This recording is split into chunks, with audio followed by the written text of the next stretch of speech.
आज मैं आपको हिंदी व्याकरण यानी आपकी पुस्तक व्याकरण वाटिका से पाठ 9 काल पढ़ाऊंगी। काल यानी टेंस। क्रिया का जो रूप उसके घटित होने के समय का बोध कराता है उसे काल कहते हैं। जैसे रोहन टीवी देखते देखते सो गया। किसान खेत जोत रहा है।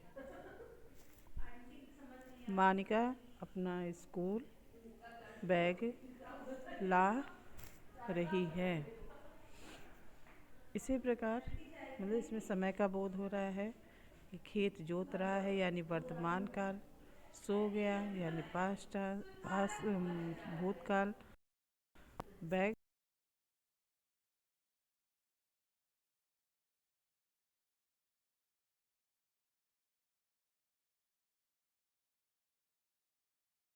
लगा।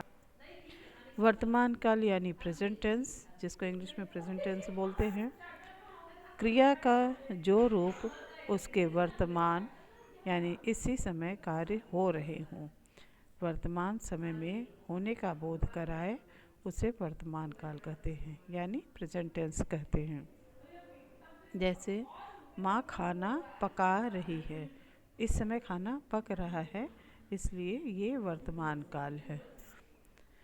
भूतकाल यानी पास्ट टेंस, क्रिया का जो रूप उसके बीते हुए समय का बोध कराता है उसे भूतकाल कहते हैं।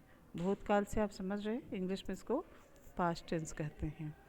जैसे हम घर जा रहे थे, तो थे शब्द ज्ञात कराता है कि ये घर जा चुके हैं। मोनू रो रहा था यानी अब नहीं रो रहा है, रो रहा था। तीसरा आता है बच्चों भविष्य काल। क्रिया का जो रूप कार्य के आने वाले समय का बोध कराता है उसे भविष्य काल कहते हैं। जैसे मीना दिल्ली जाएगी, तो अभी न गई है न जा रही है, क्या है जाएगी। तो जो जाएगी शब्द है ये संकेत दे रहा है भविष्य काल का। तो जाएगी, ऐसे ही पिताजी फल लाएंगे, तो जाएगी शब्द और लाएंगे ये दोनों शब्द ही भविष्य काल की ओर इशारा कर रहा है। काल का अर्थ आपको मालूम है, काल का अर्थ होता है समय। और काल किसे कहते हैं? क्रिया के घटित होने के समय को काल कहते हैं। काल किसे कहते हैं? क्रिया के घटित होने के समय को काल कहते हैं। और काल के कितने भेद होते हैं? काल के 3 भेद होते हैं।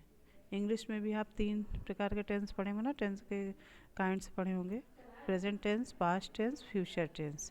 तो बच्चों इसी प्रकार हिंदी में भी टेंस यानी काल के 3 भेद होते हैं, वर्तमान काल, भूतकाल और भविष्य काल। आइए अब एक्सरसाइज करते हैं। काल समय बताता है किसका? क्रिया का। काल समय बताता है क्रिया का। काल के कितने भेद होते हैं? 3 भेद होते हैं। बीते हुए समय को क्या कहते हैं? भूतकाल। और रिक्त स्थान करिए। काल का अर्थ है समय। कार्य के बीते हुए समय में होने का बोध कराता है भूतकाल। भविष्य काल आने वाले समय का बोध कराता है। प्रश्नोत्तर है, 3 प्रश्न हैं। काल से क्या अभिप्राय है, इसके कितने भेद होते हैं? तो क्रिया के घटित होने के समय को काल कहते हैं। काल के 3 भेद होते हैं, वर्तमान काल, भूतकाल, भविष्य काल। सेकंड क्वेश्चन है, वर्तमान काल की परिभाषा दीजिए। तो क्रिया का आगे क्रिया का जो रूप उसके वर्तमान समय में होने का बोध कराता है उसे वर्तमान काल कहते हैं। भविष्य काल आने वाले समय का बोध कराने वाले शब्द भविष्य काल कहलाते हैं। इसके बाद ये एक्सरसाइज आपको दिए जा रहे हैं, तो 6 वाला आप कर लीजिएगा और जो समझ में आए कर लीजिएगा, नहीं आता है तो फिर से पूछ लीजिएगा। धन्यवाद।